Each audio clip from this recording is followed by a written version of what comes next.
guys, Tara here. Today I wanted to talk to you about identity, personal identity, social identity, community identity.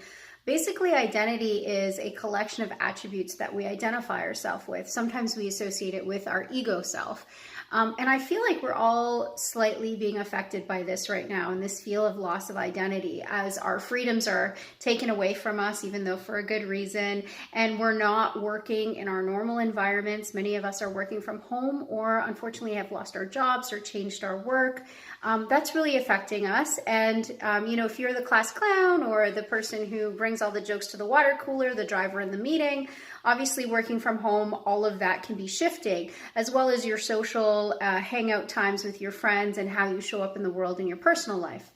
So with all of those changes, I started thinking to myself, how do we deal with these feelings of loss when it comes to our identity or uncertainty with our identity? And I would say over the past year, I've had some real big issues in that area. So 3 things come to mind. The first is my son. Obviously, I'm still a mom and love being a mom, but my son is an 18-year-old now, and he's preparing to go off into the world, go to university, play football, and start his own life. So he's showing up more like a man than a little boy with ringlets. And I'm really having to come to terms with that. Being an empty nester at 40, how does my role as a nurturer and a provider and being a great mom change? Because now he is able to make decisions on his own and I have to show up differently. That really impacted me, and I'm continuing to define what that looks like.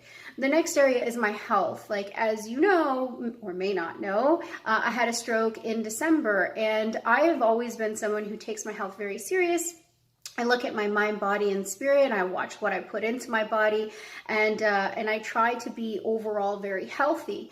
But over and above that, what I realized when I had my stroke was I'm so used to being, I got this, I can do this, I'm strong.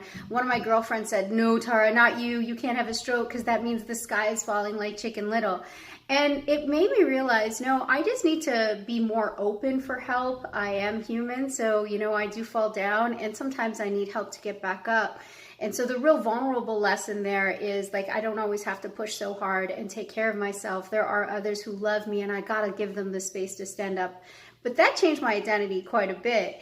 And that work tough type of gal is who shows up in my work life. And that's the third place in which this year I had some huge changes.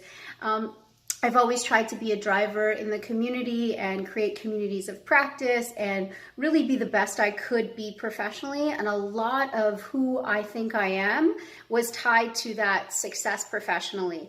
Trying to lead without a title, create great teams, and have good environment for my peers, and just constantly be an achiever and on the stage and, top acquisitions, top new accounts. That really played a big role in who I thought I was. But starting to lose a lot of my team members with changes the organization made, I started feeling a lot of grief, and that identity started to slowly erode. And then finally, changing titles, changing commission structures, I started to feel a little bit like everything that I had worked hard for and drive to create was not as important anymore to the organization, which ultimately impacted me. But all these things, when they are combined together, and I sit down and I think about them, what I realize is that an identity is not fixed. It's not one point in time, and it's not forever. Identities change because it is not everything that we are. It's a part of who we are.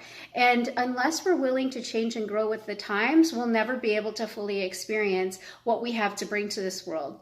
So with that inside, as you're questioning how you're going to show up in the world and who you are if you don't have all of those like cool other things that you do in your free time, remember to be gentle with yourself, and you are a spirit, a soul in a body having experience, and the identity you create is only one part of yourself, and it is movable and changeable. So until next time, love and light.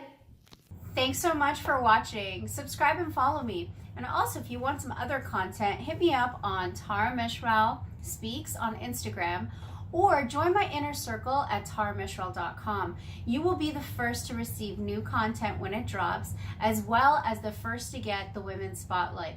Learn about other amazing women in our local community that are up to big things. Thanks again, with love and light. Until next time, guys.